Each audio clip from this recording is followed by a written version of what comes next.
desa dan seluruh panitia.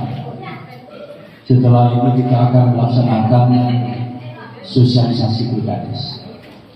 Maka ada beberapa hal yang perlu kami sampaikan sebagai informasi yang wajib kita ketahui bersama supaya pelaksanaan tugas kita di desa itu bisa berjalan dengan baik. Maka untuk PJ silakan masuk supaya sama-sama kita tahu, sama-sama kita pahami, dan bagi Bapak Ibu sekalian yang kami hormati,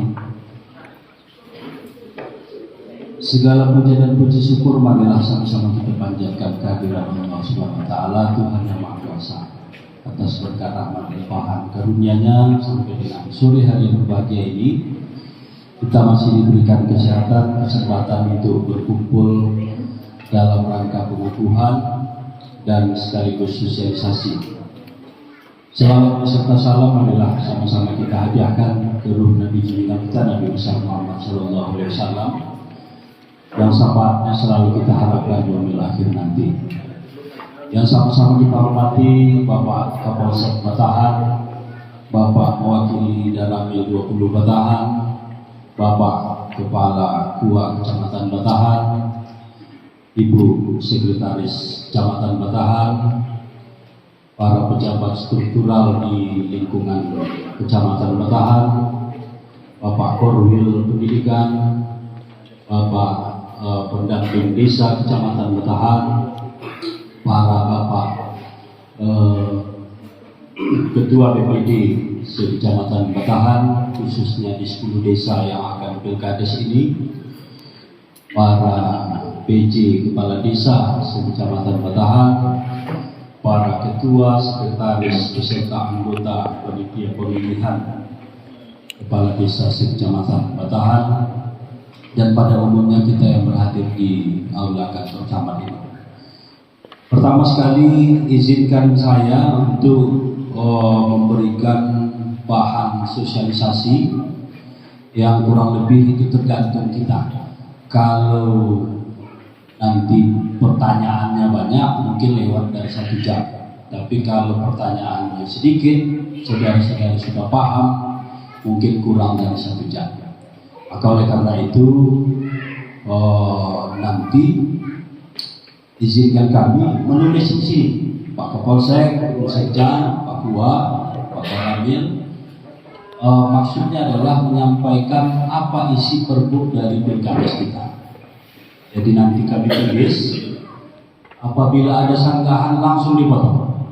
Nanti kami berikan kesempatan baik kepada Pak Kapolsek mau bertanya, BPD mau bertanya, PJ Kepala Desa mau bertanya, terkhusus panitia mau bertanya. Langsung di-cut, dipotong, nanti akan sambil berjalan dijawab, sambil berjalan ditanyakan, sambil berjalan juga akan dijelaskan. Jadi kita tidak ada sesi khusus untuk tanya jawab, melainkan dijelaskan, silahkan dipotong. Langsung boleh minta saran, dikritik, atau minta penjelasan. Yang selanjutnya yang dapat kami sampaikan, pada sore hari ini itu sudah ditandai dengan dimulainya pemilihan kepala desa di tingkat desa, baik itu dari musyawarah yang di desa masing-masing sampai dengan hari ini dikukuhkan. Maka harus kita pahami, harus kita sadari bahwa kita sudah masuk bagian dari penyelenggara negara sebagai panitia Pilkades di desa kita masing-masing.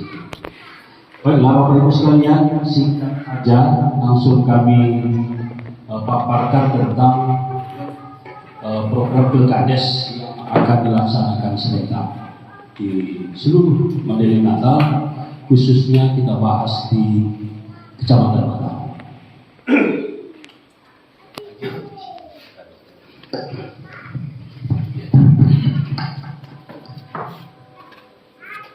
Pak Ento ke belakang.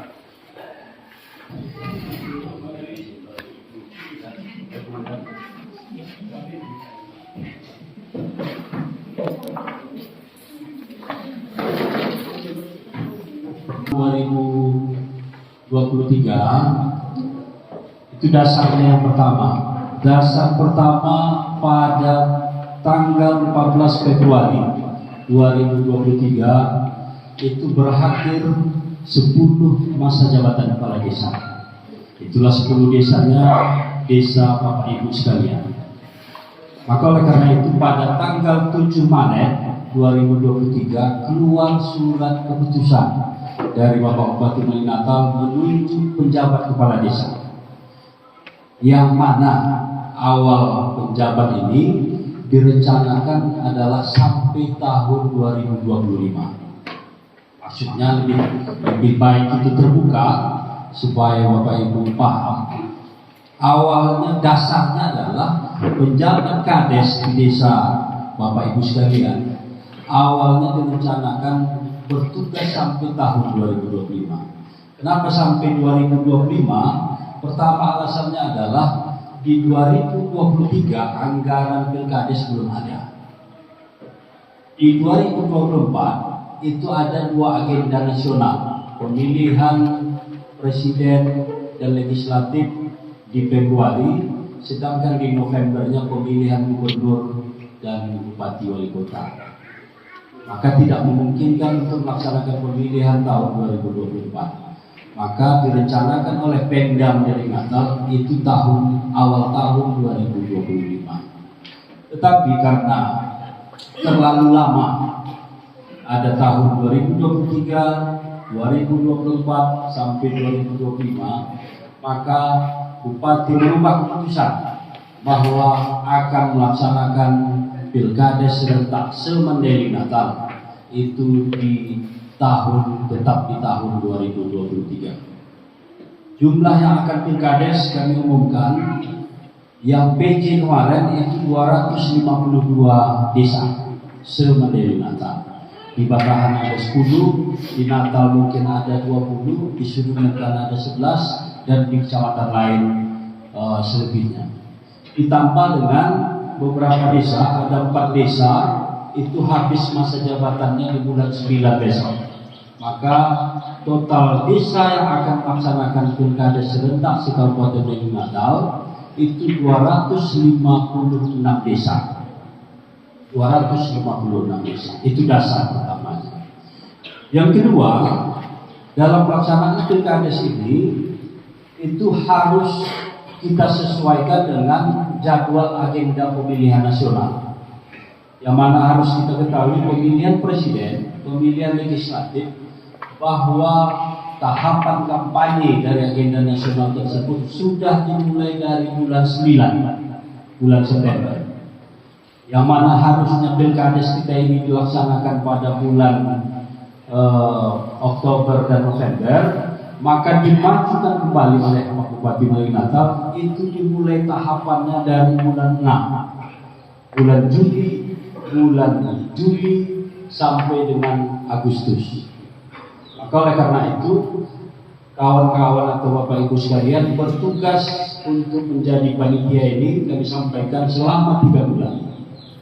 Dimulai terhitung dari bulan Juni, dan berakhir di akhir Agustus, maka 3 bulan.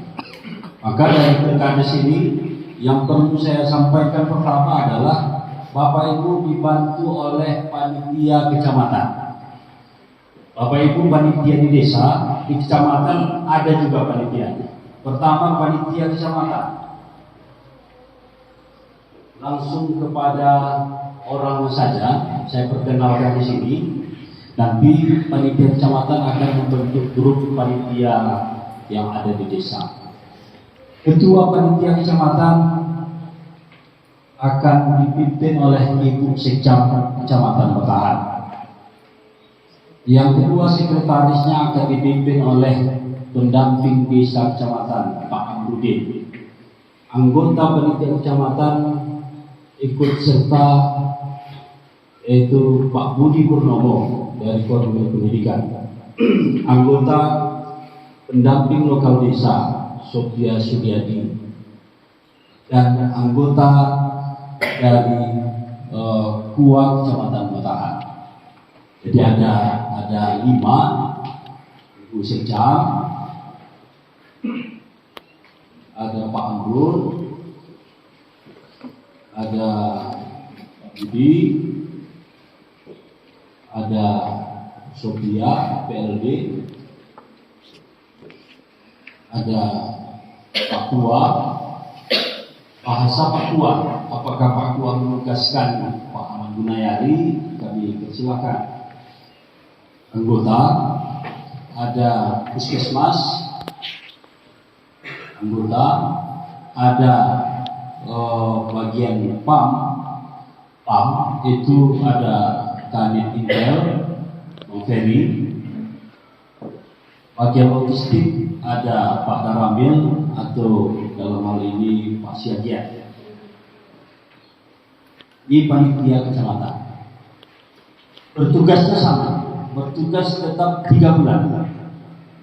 3 bulan dari mulai Juni, Juli, dan Agustus tetap sama. Untuk honor insya Allah disiapkan. Insya Allah disiapkan. Tugas panitia kecamatan setelah kita bersosialisasi ini, Bapak Ibu nanti akan membuat acara ataupun sosialisasi ke desa. Maka panitia kecamatan inilah yang ikut mendampingi, ikut menyaksikan, dan ikut disosialisasikan. Baik itu peraturan bupati, tata cara pemilihan, sampai dengan menetapkan hasil pemilihan kita. Untuk panitia kecamatan, kami rasa singkat saja cukup. Yang kedua, untuk panitia desa. Panitia desa, Bapak Ibu sekalian, itu sudah kita ketahui 7 orang. 7 orang yang diketuai 1 orang, ketua, sekretaris, dan 5 anggota.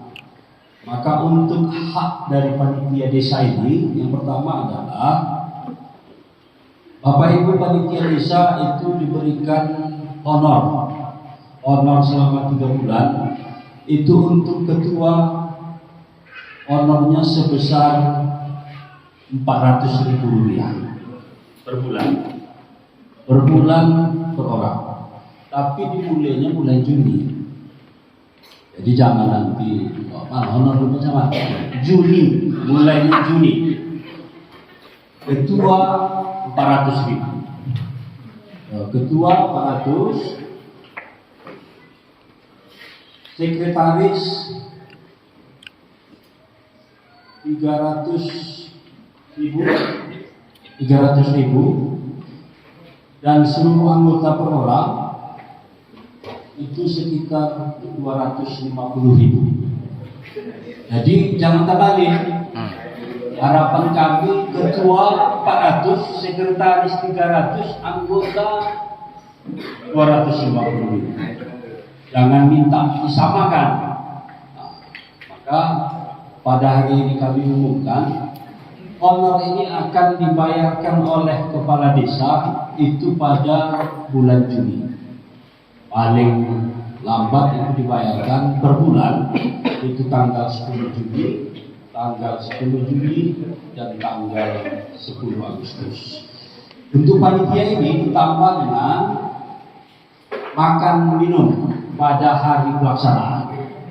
Makan minum pada hari pelaksanaan ditambah honor per orang panitia itu 100.000. 100.000 dari ketua sampai anggota pada hari pelaksanaan. Maka yang 100.000 hanya kita terima 1 kali pada hari pelaksanaan saja. Sementara honor per bulan itu sudah jelas, tambah 100.000, tambah makan minum Bapak Ibu sekalian. Selain panitia desa, selain Bapak Ibu yang baru saja dilantik ini, maka kami sampaikan untuk desa ada namanya TPS.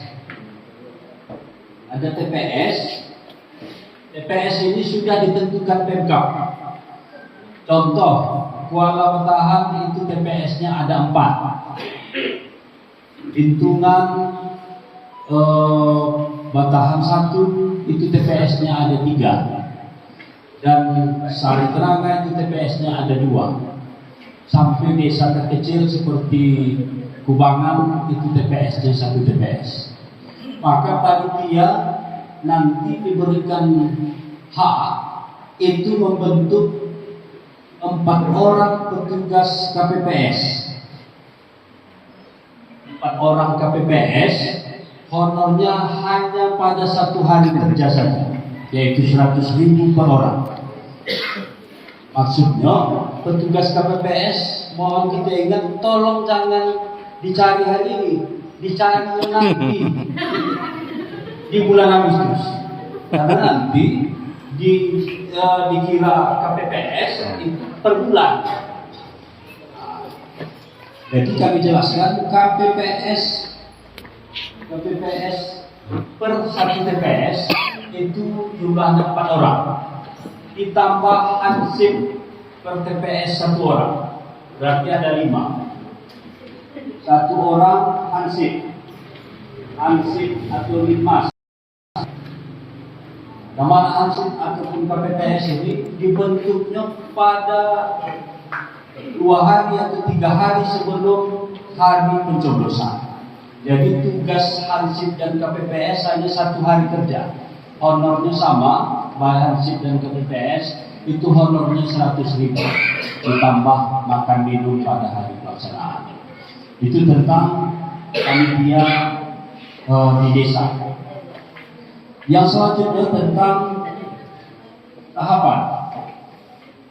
tahapan pilkades. Sebelum ke tahapan, tentang honor ada yang ingin ditanyakan.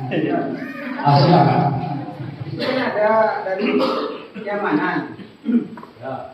Nah, itu gimana Pak? Tentang masalah keamanan nanti di lapangan. Keamanan dari Polres, dari Polda, dari Brimob dan dari Polres itu sudah dibayarkan oleh Pemkab. Jadi tidak menjadi tanggung jawab desa, tapi kami minta kepada Bapak Ibu sekalian, apabila ada PAM dari kepolisian waktu pelaksanaan distribusi kotak suara sampai ke tutup hasil suara, maka polisi ataupun PAM yang diperintahkan dari Polres ataupun dari Kodim itu tolong inapkan di rumah warga atau minimal di kantor kepala desa. Kalau untuk honor dari PAM Polres itu sudah disiapkan oleh Pemkab. Silakan. Izin Pak Taman. Ya. Terkait opsi panitia, selain daripada salary yang 3 bulan, maaf, ada nggak kira-kira operasional panitia? Oke. Pak Arvin. Assalamualaikum Pak Taman. Ya, salam. Kami ingin menanyakan beberapa hal terkait dengan yang pertama, apakah anggaran bentuk honor atau dari ini ditampung di APBD atau APBD? Karena di SK tadi itu disebutkan bahwa anggaran ditampung di APBD desa masing-masing. Yang pertama. Yang kedua, apakah anggaran yang dimaksud ini sudah termasuk juga dengan logistik, mobilisasi segala macam? Dan kalau sudah termasuk, berapakah anggaran seluruhnya total dari pelaksanaan pilkada ini untuk setiap desa? Dan apakah panitia ini diberi kewenangan untuk memesan logistik seperti kertas surat suara, kotak suara dan sebagainya? Oke, yang pertama adalah anggaran pelaksanaan pilkades supaya terbuka khususnya sama kita. Kalau 1 TPS anggarannya 15 juta, kalau 12 juta, kalau 2 TPS 20 juta, 3 TPS sampai 4 TPS 25 juta. Maka itu kan yang tercatat di buku, yang tertulis di APBD Bapak Ibu sekalian. Tetapi tentang real pelaksanaan ini, yang pertama, kalau kita berbicara operasional, Yang pertama adalah hak kita tidak dihilangkan. Itu yang wajib disalurkan. Tambah biaya makan, tambah TPS, honor, ansip, segala macam. Sedangkan untuk operasional seperti ATK, kertas plano, spidol, hektar, atau segala macam, itu tertampung dan mudah-mudahan ikut dikoordinir oleh Dinas PND. Baik stempel panitia, logistik, itu ATK. ATK panitia ada, tetapi pengadaannya tidak diadakan oleh panitia. Lebih bagus terbuka pada saat ini. Dan pagi itu masih lomong, bulan minggu mano, etongan minggu boleh. Iko yang kita teliti, kita cari yang benar. Maka untuk operasional pelaksanaan BKades ada yang dibebankan kepada dua sumber. Yang pertama APBD Kabupaten Melengata. APBD Kabupaten Melengata itu hanya biaya panitia kabupaten dan biaya PAM. Itu yang masuk ke APBD kabupaten. Nah, sedangkan yang ditampung sumber kedua ditampung oleh ADD. Jangan sebutnya dana desa, ADD, alokasi dana desa. Itu adalah biaya dan kepanitiaan sampai kotak suara, sampai kepada kertas-kertas plano. Dari ATK, kertas cetak suara, itu ada di situ. Untuk operasional panitia, itu pengadaannya dilaksanakan oleh PMD Kabupaten. Untuk cetak kertas suara, bilik suara, dan kotak suara itu dilaksanakan oleh PND Kabupaten Natal, tetapi diambil alih oleh bagian tapel Natal. Itu tentang operasional. Dan rincian penggunaan dana ini nanti itu dipertanggungjawabkan oleh PJ Kepala Desa beserta jajaran pelaksana kegiatan yang ada di desa. Itu. Silakan. Tadi disampaikan oleh Pak Camat dari panitia desa itu seperti batasan satu lah Pak. Ya. Itu ada 3 TPS. Ya. Di mana dalam satu TPS itu panitia dari desa bisa mengangkat 4 orang sebagai KPPS dalam satu TPS. Ya, satu hansip. Dan satu hansip. Berarti dari setiap TPS itu berarti kita bisa mengangkat, kalau 3 TPS berarti kita masih membutuhkan lagi sekitar 15 orang. Kalau 3 untuk TPS. batasan. Ya. Nah, terus tempatnya Pak? Tempatnya itu nanti itu di tahap. Nanti saya jelaskan letak lokasi. Berarti Tapi kalau satu TPS Bapak Ibu panitia bisa menunjuk pembantu panitia itu sebanyak 5 orang. 4 orang sebagai KPPS, 1 orang sebagai hansip. Hansip tergantung kita. Tapi kami sarankan KPPS dan hansip ini diputuskan 3 hari sebelum hari H. Karena hanya honornya dihitung hanya 1 hari. Jangan terlibat nanti berbulan-bulan. Karena nanti akan menyulitkan Bapak Ibu panitia akan dituntut honornya selama berbulan-bulan. Kami rasa cukup masuk kepada tahapan Pilkades. Yang pertama adalah tahapan Pilkades. Yang pertama adalah calon pemilih.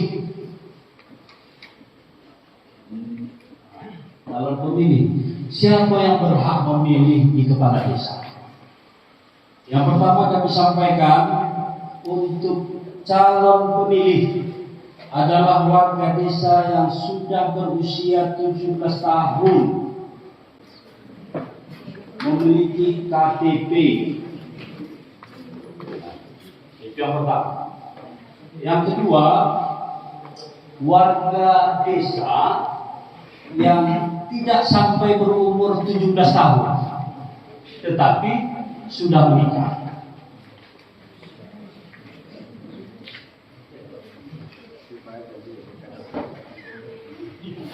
Pertanyaan, silakan. Main cepat aja. Kalau 17 tahun belum punya KTP berarti tidak ada aktif. Yang lain? Yang mendata calon pemilih ini siapa Pak? Untuk calon pemilih, kalau syarat ketentuan, pertama adalah usia warga masyarakat kita berusia 17 tahun pada hari pemilihan. Kalau bisa dibuktikan dengan KTP. Kalau tidak ada KTP, dibuktikan dengan kakak orang tua. Kakak orang tua. Dan apabila sudah tidak sampai 17 tahun, tapi sudah menikah, itu jadi pemilih. Kalau becoge apa? Yang kurang usia, becoge udahnya. Bisa atau tidak? Bisa tidak? Tidak bisa. Maka untuk petugas menentukan DPS, yang pertama DPS, itu kami sampaikan itu sambil bersosialisasi, sambil tukar pikiran, sambil catat Bapak Ibu. Maka untuk menentukan calon pemilih, tugas panitia desa itu dimulai dari besok sampai dengan tanggal 31. Besok tanggal 25 Mei sampai tanggal 31. Rujukan DPS itu ada di PPS desa masing-masing. Dan jumlah yang ditetapkan oleh Pemda, PPMD, pemilih surat suara itu melalui rujukan dari KPU Mandailing Natal, yaitu DPS HP yang sudah disosialisasikan di tingkat PPK sampai di tingkat KPU. Maka tugas dari panitia sekalian untuk tanggal 25 sampai tanggal 31 Mei itu membuat DPS, daftar pemilih sementara. Ditayangkan di tempat ramai, tempat umum, di kantor ataupun di masyarakat. Dipersilahkan nanti kepada masyarakat untuk mengkoreksi. Ada yang tidak termasuk, ada yang salah nama, ada yang salah double data, ada yang meninggal dunia tapi masih tercatat. Itu harus Bapak Ibu koreksi sebagai panitia. Itu untuk DPS. Sampai 31 Mei DPS ini wajib Bapak Ibu tayangkan di desa. Dihimbau. Oke, pertanyaan selanjutnya tentang, jangan Bapak Ibu bertanya, kami bertanya tentang calon pemilih kuala bertahan seperti apa? Karena jujur di masing-masing desa itu yang di DPS HP KPU itu terdatanya adalah warga masyarakat Indonesia, itu pemilih presiden. Contoh, Kuala Batahan itu ada TPS khusus di PTBN. Itu seperti apa? Apakah diikutkan atau tidak diikutkan? Maka kami jawab Bapak Ibu sekalian, yang tidak boleh dimasukkan menjadi pemilih dalam pilkades di desa kita masing-masing ini, pertama adalah warga yang bukan ber-KTP di desa Bapak Ibu. Jadi kalau BTPN KTP Siantar tapi pemilih tercatat di Kuala, itu belum bisa masuk menjadi pemilih kepala desa. Itu contoh di Kuala. Apakah ini terjadi di Batahan 1? Apakah ada warga PTPN yang didaftarkan di PPS Batahan 1? Itu mohon panitia mencek. Atau di Tompek, warga yang tinggal sementara bekerja di PT Sagu, atau di kebun bawang itu mohon dicek. Maka untuk calon pemilih yang pertama adalah 17 tahun memiliki KTP, kalau tidak memiliki kakak dari keluarga atau orang tuanya. Yang kedua yang sudah menikah walaupun tidak sampai 17 tahun tapi sudah menikah. Dan yang berlaku adalah warga setempat. Warga setempat ini kami sampaikan seperti memiliki identitas di desa Bapak Ibu sekalian. Jadi jangan warga yang datang sementara memiliki KTP itu belum menjadi pemilih. Itu untuk calon pemilih. Yang terakhir tentang calon pemilih, bagaimana caranya kalau pemilihnya lansia atau sakit menanggung atau uzur atau tidak akan datang ke TPS? Seperti apa?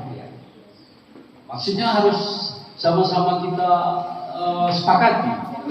Kalau pemilihnya uzur bagaimana? Datang di rumah. Ditiadakan aja macam. Ditiadakan, dianggap kosong.